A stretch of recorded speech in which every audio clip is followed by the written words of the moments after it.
It's Matty Fresh on the track up at State. And I'm bringing to you live my boys Alec and Nate. Tequila Ty, Jay, Nelly, and Dylan in the building. So kick it back, pour the drink. We chillin' because I'm boozing and betting and balling like I'm 2-6. And the blue kicks, watch me move quick. Yeah, this the blueprint. So who's getting involved? Welcome into the show. This is Booze, Bets, and Ball, baby. And welcome back to Booze, Bets, and Ball, a Penn State football podcast brought to you by Big Banter. We are all laughing because this is like the third time we've had to do the intro because Justin's had a problem each time. Alec, Nate, and Justin here. Justin's back for his yearly appearance, and he's already screwing things up. We have a lot of fun things planned today. Justin's going to get grilled on some things in a little bit, but I wanted to start this episode talking about kind of the elephant in the room for Penn State football in 2023, and that is the quarterback position, and that is Drew Allar. There's a lot of hype around him, as you can see. Everyone's tweeting about him. We got comparisons: Joe Burrow, Josh Allen, Mahomes. Everyone's putting pressure on him right now because the thought process is Penn State finally has that five-star quarterback it's been missing since Franklin got here. McSorley, for being a three-star who a lot of schools recruited as a safety, was pretty good. And then they thought they had Justin Fields. That didn't happen. Sean Clifford, the quarterback, the starter the last 4 years. We know what he is. We're not beating the dead horse anymore going over that. So, I'm just going to ask you guys, is there too much pressure on him right now? Like everyone is talking about him, like he'll be the reason Penn State makes the college football playoff, and he'll be the reason they beat Ohio State and Michigan. Is it just too much right now? I'm thinking, but I think if he plays the same as Clifford, like literally, I think we go 11-1, like the best we've ever been. I think our team around him's the best it's ever been for not ever been, but for the past 4 or 5 years. It's the best team we've had. So if he doesn't turn the ball over, I really don't see what the issue is. I feel like he got used to the pressure also last year because everybody was chanting his name every game. Yeah. He knows what he was getting into. He knew what he was getting into this year. So I feel like he's probably already had this mindset set, hopefully. And I think once he gets a little play in this year against West Virginia, good week 1 game, not a great team, but a Power 5 team. Once he gets a few of those games in, I think he'll be ready. That's very insightful, Justin. Very good job. You should show up more often. So I would tend to agree with most of what he said. I do feel like there is too much pressure on him. That's the one thing. I think the season hinges on him, but how he deals with it, right? That's another story. And I think, kind of like Justin said, and that I was going to say already, was he has been kind of in the fire and been preparing for this. So, if he's the 5-star potential first-round draft pick who we think he is, then he should be able to handle the pressure. And the running back situation is going to be great. The wide receivers are very serviceable. The tight ends are fantastic. The offensive line is as good as it's been, and the defense is the best probably in at least 10 to 12 years at Penn State. It's probably 2011 was very good. So the team around him and the coaching stability around him is only going to help, right? So while I think that the season depends a lot on him, and that's the dependent going 10-2 versus 11-1 versus 12-0, it's not going to fall off a cliff no matter what he does. Right. I think he's ready for it. And I think this is deserved pressure. He earned this pressure. Yeah, he did through, how he performed in his high school days and then the Elite 11 camp he went to and the Under Armour All-American game and all that good stuff. So, yeah, he has served it in a way, and the way he played last year kind of, there were glimpses of it. There are some times where, he made the wrong read, but he was 18 playing in his first game, on the road and all that stuff. It's going to happen. I will say the one thing is this team will go 10-2 if he doesn't throw a pass. I feel like I think between the defense and the running attack they have, they could pretty much beat every team on their schedule outside of Michigan and Ohio State without him doing anything. I feel like it really comes down to those 2 games. And can he be, McSorley had some really great games against Ohio State. He was hit or miss against Michigan. Clifford hit or miss against Ohio State, and then a few really good games against Michigan. So it's kind of like, can we get the guy who is good against both of them is kind of what we're looking for here. And that kind of brings me to the second point I want to talk about. I'll make this a little larger here. First time starting QBs under Franklin. Christian Hackenberg had already started a year by the time Franklin got here. So these are the 2 guys who, first year under Franklin as the starter, and this is their numbers. You can see very successful, not Heisman numbers by any means. I think McSorley was maybe second team all Big Ten. Clifford might have been honorable mention or third. I can't remember. As you can see, a lot of wins. The interesting thing I wanted to bring up is the bottom stat. Pass attempts leading to that season. So both of these guys were redshirt sophomores when they took over. And as you can see, they had combined 47 pass attempts. Drew Allar, as a true freshman last year, 60 pass attempts. So, taking from these numbers, we can expect at least Penn State to stay at what they were with Allar. So if Drew Allar's stats are anywhere in between here or higher than Trace McSorley, they win 11 games. And I don't think there's a question to that, right? Like 11 games in the regular season. Both of these guys won 11 games, but it took 13 for each. So like if his floor is Sean Clifford, and remember too, Clifford the year, that's when they had Journey Brown and Noah Kane was really good. So like they had a very decent running game. I don't think it was as good as what they have with Katron Allen and Nick Singleton. And the defense with Micah Parsons in 2019 was good, but it wasn't, I don't think, as deep as it is right now. And the offensive line was not as deep and as good as it is right now. So if his statistical floor is Sean Clifford, I still, I really like their chances to win 11 games or more. I mean, if we had a better quarterback for like the Minnesota game, like all we need is that one game with that quarterback just to win that one big game. Like if we lost Ohio State that year, like we did, and we beat Minnesota, we're 11-1, still probably in the playoffs with Ohio State. So like I think he'll be just as good as Sean Clifford. Like, I don't see him doing worse than that. But also, I don't know if he'll be that great. People, I think, do have a lot of pressure. Expectations are very high for a quarterback that we haven't seen here. It's just like our program. Everybody's expecting us to go to the playoffs, and we haven't been that like team that goes to the playoffs in so long. Just seeing how we're playing and how we always just lose to Ohio State and Michigan. And they're two of the top 4 teams in the nation. I don't really know. Yeah. It's not like it's a knock on us. But with that being said, we're going to beat them this year with Drew. But that is another good point too. Like how close was Clifford to actually going 11-1 that year? Yeah. I mean, Ohio State, they had no business even being as close as they were against Ohio State, but the Minnesota game was a horrible offensive pass interference call, and Jahan Dotson, I think, falling down for a touchdown that cost them that game, basically. Yeah, the one thing I will say about these 2 guys here is McSorley had maybe the greatest offensive cast in Penn State history around him. When you look at it, Barkley, Sanders, Gesicki, Godwin, and Hamilton. It's hard to find anything better than 94 team. I'm sure it comes close, and some people will argue that. Clifford, a lot of NFL talent around him too. Freiermuth, Dotson, Hamler, Journey Brown, Noah Kane, pre-medical issues for the 2 of them. So I guess the big question is, does Allar have as much help as those 2 did? I mean, we're not going to know because none of them played. I guess, yeah, that's the thing. Like there's still a lot of unknown with his skill group. Now we think the running backs are really good because we saw it last year's true freshman. We have not seen Dante Cephas play in person. I don't know if you guys have. Keandre Lambert-Smith. 5 Penn State games last year. He is electric.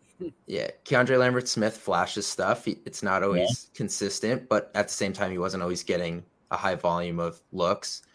And, Johnson and Warren at tight end had their glimpses last year. Of course, splitting time with a 3rd round NFL draft pick is going to make that a little more difficult. So, the thing is, there is a lot more unknown with this skill group than I think with these other 2 guys. We kind of knew what we were getting into with the guys around them.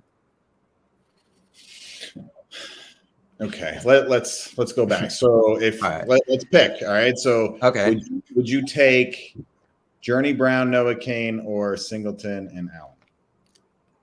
I'm taking Journey Brown. I think Journey was one of the best running backs we would have had if he never got hurt. Like if he didn't have his heart condition, I think he would have been that dude the next year. He was so good. I think he is a combination of Singleton and Allen.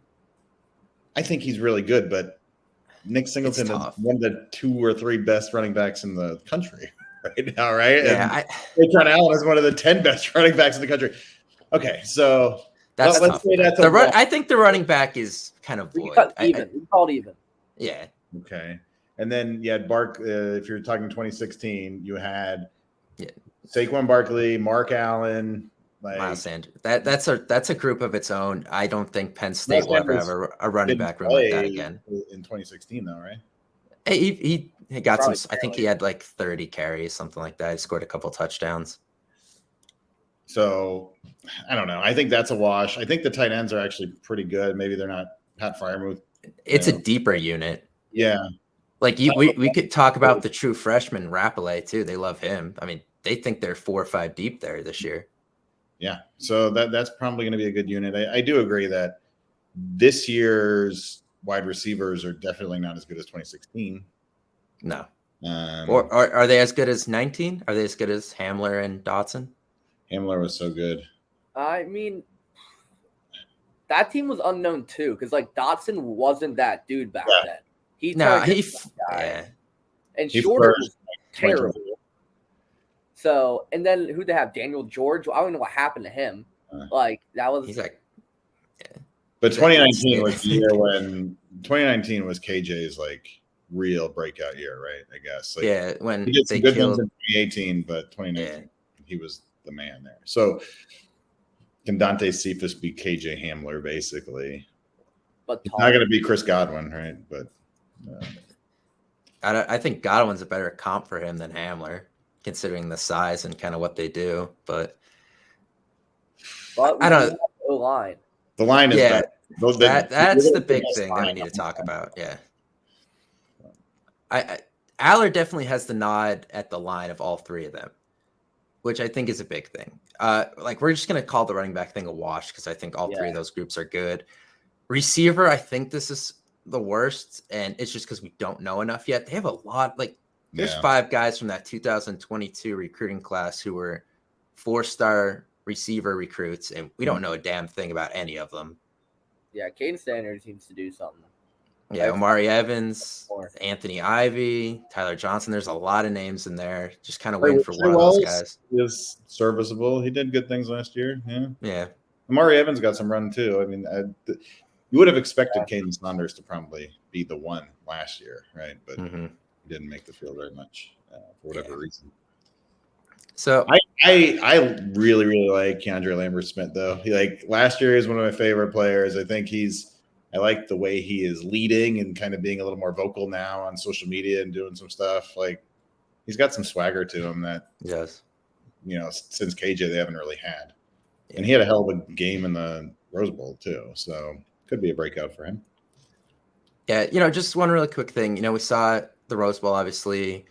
The deep ball was Lambert-Smith's big play. And you brought up Omari Evans. His big play this season was a deep ball. I think the one emphasis they might change with the offense this year, it's something you and I talked about last year because we were like, where the hell is it? Is the deep ball. Allar, probably has a bigger arm than Clifford. Let's be honest. Maybe it's not more accurate, but it's definitely bigger.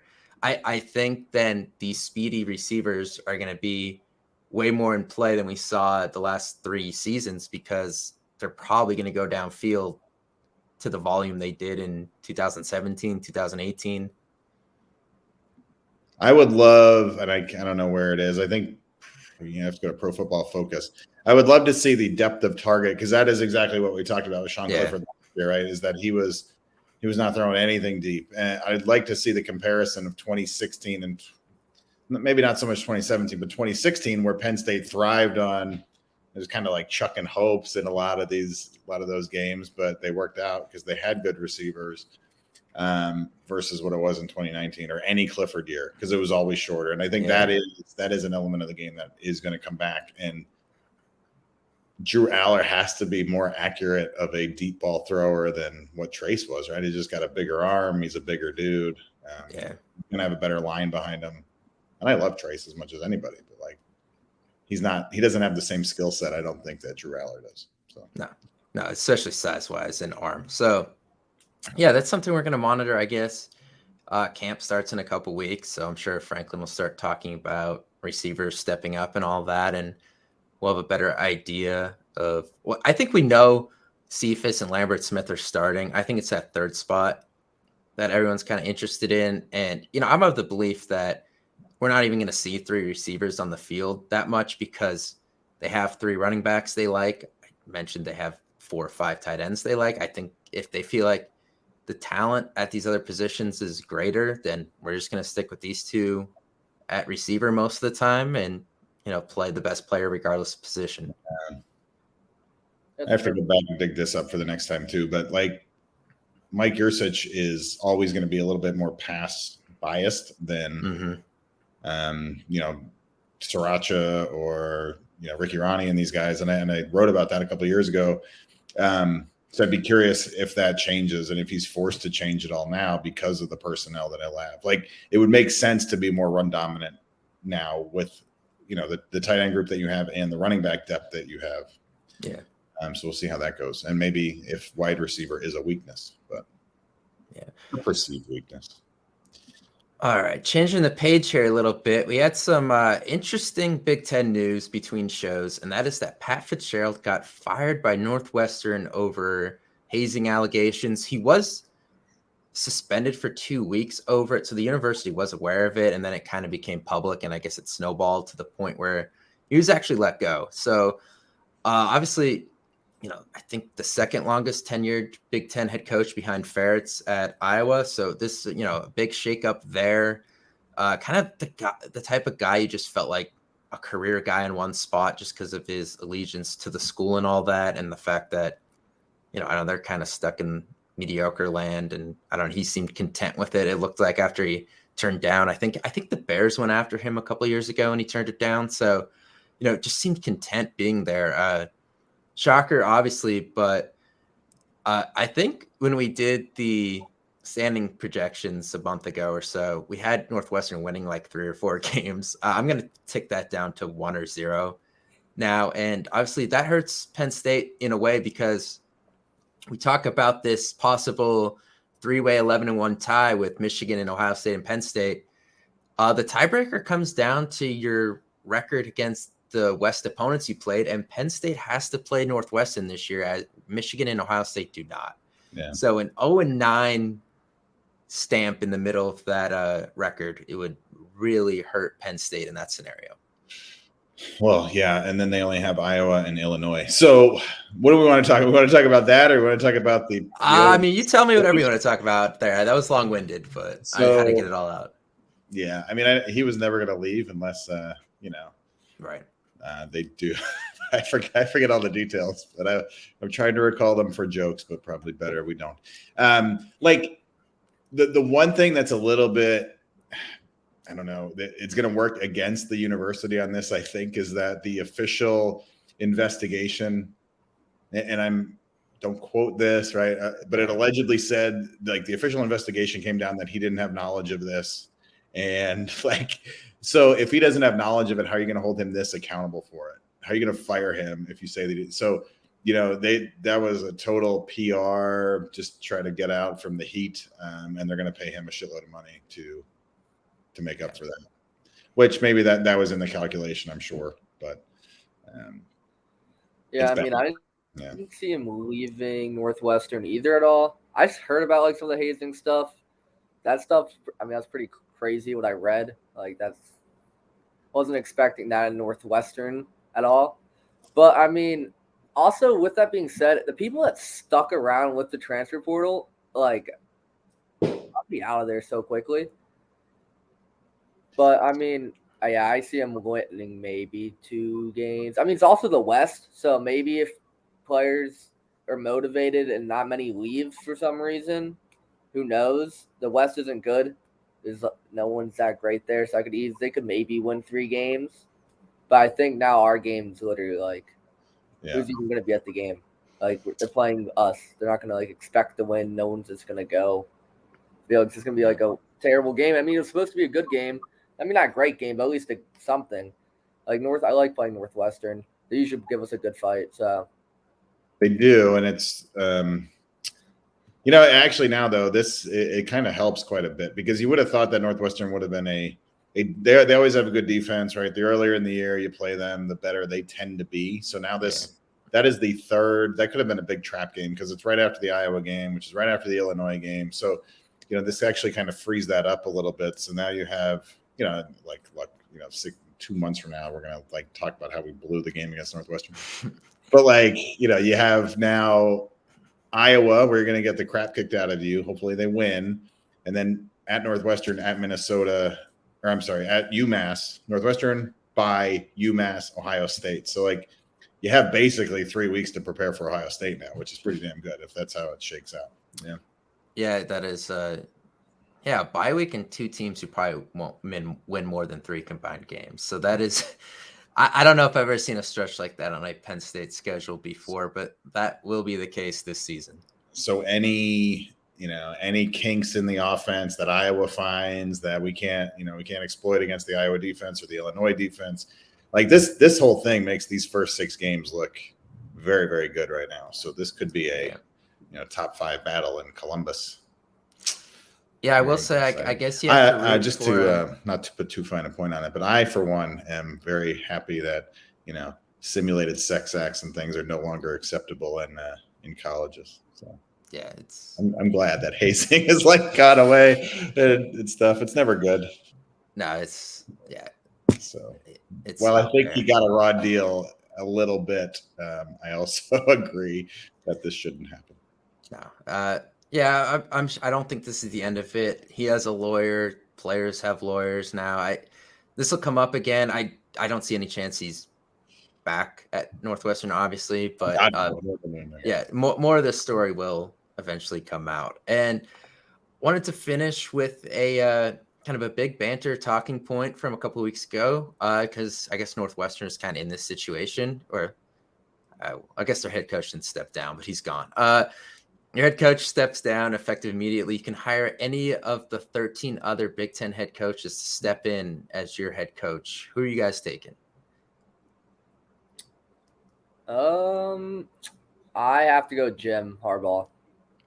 Just because he's been an NFL coach. He brought Michigan back.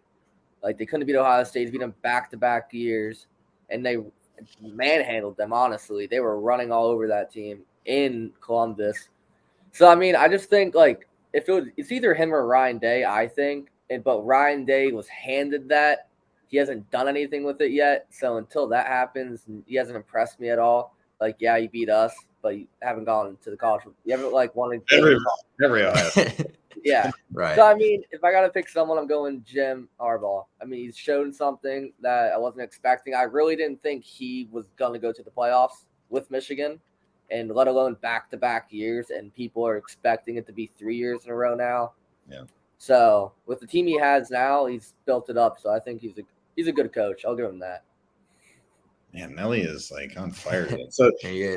I was, for those same reasons, I was thinking that too. Now here's the challenge with Jim Harbaugh, and I have also been impressed with him. And I was hoping beyond hope that over the last 2 years he would have left Michigan because he has done so well there. He's always a threat to leave, right? So, if you're talking about and can he turn a program around in 1 year? That's the question too, I suppose. Matt Rule, I guess. I really like Luke Fickell. He's probably my favorite non-Penn State coach. But if Matt Rule comes here, Matt Rule is here forever. Everybody, people talk about is how much they want Matt Rule to be here, even when James Franklin's winning football games. So I think if he came, he's going to be here for the long run. So Matt Rule would be choice number 1. but Luke Fickell is my favorite non-Penn State coach. Yeah, I mean, I'd probably go with Fickell, obviously experience at Ohio State, and then got Cincinnati of all places into the playoff. I'm excited to see what, excited, I guess is a bad word because don't want other Big Ten teams to get really good, but I do think he's going to do a lot of good things at Wisconsin. They have a lot of resources. I think Paul Chris was stuck in the 1980s and just didn't adapt on offense in any way. And obviously Fickell bringing Phil Longo, they're going to do like a hybrid air raid or something. I'm kind of excited to see how that goes. So I'd probably go Fickell because I think he reminds me of Franklin a little bit, young, energetic, want at a place not a lot of people want at. So I'd probably go Fickell, just be a little different. But yeah, Harbaugh would be up there for me. Rule, obviously the Penn State people. Day, I don't know, because he had, like if he came to Penn State right now, there'd be a pretty good program already there, kind of like when he took over at Ohio State. But could he get Penn State to the next level? Like Ohio State was on the brink and he hasn't won a national championship. He has one playoff win and now he's lost the last two Big Ten titles pretty much to his rival because, they beat them heads up and then went on to win the Big Ten rather easily in the championship game. So to me, I'd stay away from him, but I think any of those three are pretty good answers there. Yeah, I agree. So what year did he take over, Ryan Day? 2019 maybe? No, it's been that long. Yeah, okay. Yeah. So, a little longer than I thought. So that was the Justin Fields year. Yeah. Yeah, so we'll see now because, I'm sure he recruited CJ Stroud. We'll see how the new guys do. But I don't know. Like you listen to the way Jim Harbaugh talks about him, and he's like, born on third base and all this stuff. Like that is a fun rivalry to watch. Yeah, Luke Fickell, like you said, from Cincinnati, and taking them to the playoffs. Wisconsin is going to be a really, really good team. I read an article, last week that said they have the best wide receiver group in the Big Ten. Which Rivals did say that. Yeah, that was the article I've ever seen in my life. But the fact that they are recruiting wide receivers that well is way different, right? They've not had depth at wide receiver in a long time. Yeah, I mean, Ohio State could have no one but Marvin Harrison. And still have I was gonna say, I think there's a couple NFL teams jealous of Ohio State's receiving core. I mean that literally too. I think there are a couple that would like those guys. So that's it for football talk. Justin, first time in 5 years I wasn't at Arts Fest, so you have to tell me how it went. I mean, what do you want to hear? Like, how? I don't know. What are you gonna tell me? I mean, for me, dude, I haven't been here when it's been packed. So like the lines were absurd. Like I think Doggy's line was like my friend waited 2.5 hours to get in there. Jesus. I just went to the gaff because like I'm not sitting out here in the hot. I'm good just getting a picture and chilling.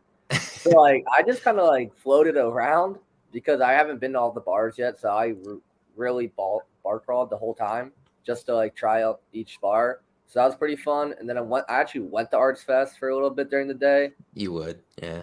And I didn't really have a choice, so I had to walk around there. And actually, it was pretty cool. But dude, I was really packed here. I didn't realize like how big of a thing that was. No, there's actually a lot of people that go there for the art. You'd be surprised. Yeah, I know, for real. That's what I was like. What I was not expecting. Like someone was like saying they're from Alabama and then Indiana. I was like, what? You coming here for this? I was like, all right. Yeah. There's a lot of people that actually take that seriously, and I didn't realize it until you like step out of Champs. In the middle of the afternoon or Pickles on Allen Street, and it's actually you can't walk, and I'm like, wait, these people aren't coming in the bar. So yeah, it is interesting. I'm sure you bought some nice art too. I actually didn't buy art, but dude, I spent like $250 that weekend on drinks, but that's just because I had work also, so I'd just like get off work and then go, and I didn't really have time to like so you had to speed it up. Yeah, I got you. Yeah, so that sucks, but. All right. Well, I'm glad you had fun. Yeah, it was fun. We'll hopefully be back next week with a little more, I guess, a dive into the season preview because it's getting close, less than 7 weeks now. So we got to start digging into it a little more. So until next time, bye. I guess, yeah. Say bye, Justin. Peace.